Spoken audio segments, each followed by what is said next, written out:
Bienvenue dans les 3 minutes de l'AFPRIC, un podcast pour les personnes concernées par la polyarthrite rhumatoïde et les rhumatismes inflammatoires chroniques. Dans chaque épisode, des infos, astuces et conseils qui vont à l'essentiel. Aujourd'hui, dans notre série Rhumatisme inflammatoire chronique et douleurs, Élise, atteinte d'une forme mixte de polyarthrite rhumatoïde et de spondylarthrite ankylosante, nous raconte son expérience en centre de la douleur. J'ai 35 ans et je souffre de douleurs chroniques dues à ces pathologies depuis environ mes 14 ans. J'ai mis 10 ans à obtenir un diagnostic qui a un peu évolué avec le temps après. Donc j'ai commencé à être sous traitement avec différents traitements à partir de mes 24 ans. Et c'est il y a seulement une paire d'années que je suis allée pour la première fois dans un centre antidouleur. Donc j'en avais entendu parler par une amie qui, elle, avait des bénéfices suite à ce suivi, vraiment.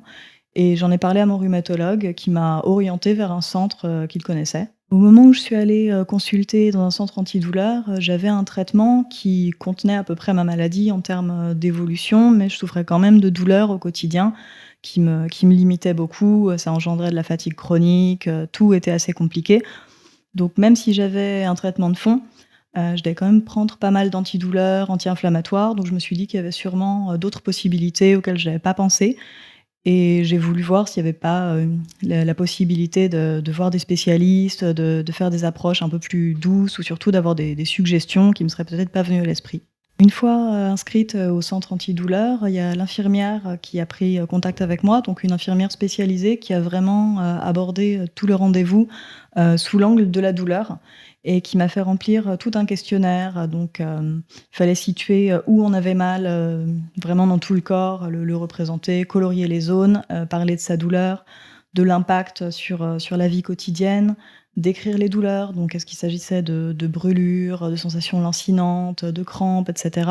Donc vraiment, passer beaucoup de temps à réfléchir sur sa douleur, sur son rapport à la douleur, sur l'impact sur le moral aussi, sur la santé mentale, donc des aspects qui ne sont pas forcément souvent abordés dans des consultations avec des médecins généralistes ou des rhumatologues.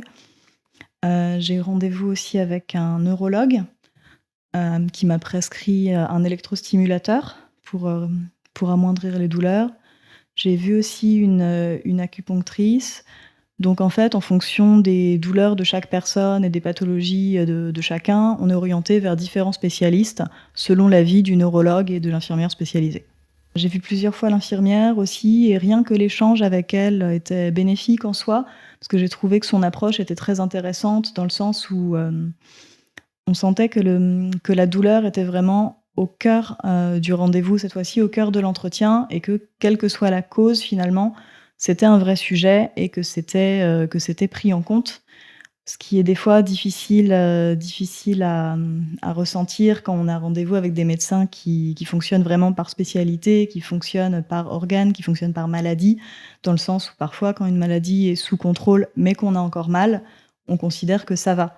Donc là, c'est comme si le problème était abordé sous un angle différent et on est reconnu comme légitime dans le fait d'être en souffrance en quelque sorte et on cherche des solutions à ce problème. J'ai eu un rendez-vous au centre antidouleur au bout de quelques mois, environ 2 mois, donc je sais que j'ai plutôt de la chance pour ça parce que il semble que certaines personnes attendent beaucoup plus longtemps pour avoir un rendez-vous. Je suppose que ça dépend des centres, ça dépend des régions.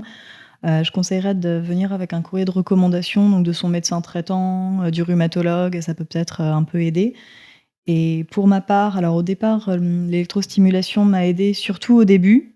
Après, les effets se sont un peu amoindris. Donc il faut savoir aussi que selon les personnes, les solutions proposées pourront être plus ou moins efficaces. Donc je pense que ça apporte une écoute, une vraie reconnaissance des difficultés qu'on traverse, mais qu'il faut peut-être pas avoir non plus trop d'attentes dans la mesure où il y a pas forcément de solution miraculeuse. Mais je pense que ça vaut vraiment le coup d'être tenté pour tester des pistes qui nous étaient pas forcément venues à l'esprit. Merci Élise pour votre témoignage. Nous remercions également le laboratoire Lilly qui a apporté son soutien institutionnel à la réalisation de cet épisode. Ça vous a plu ? N'hésitez pas à vous abonner, liker et partager notre émission.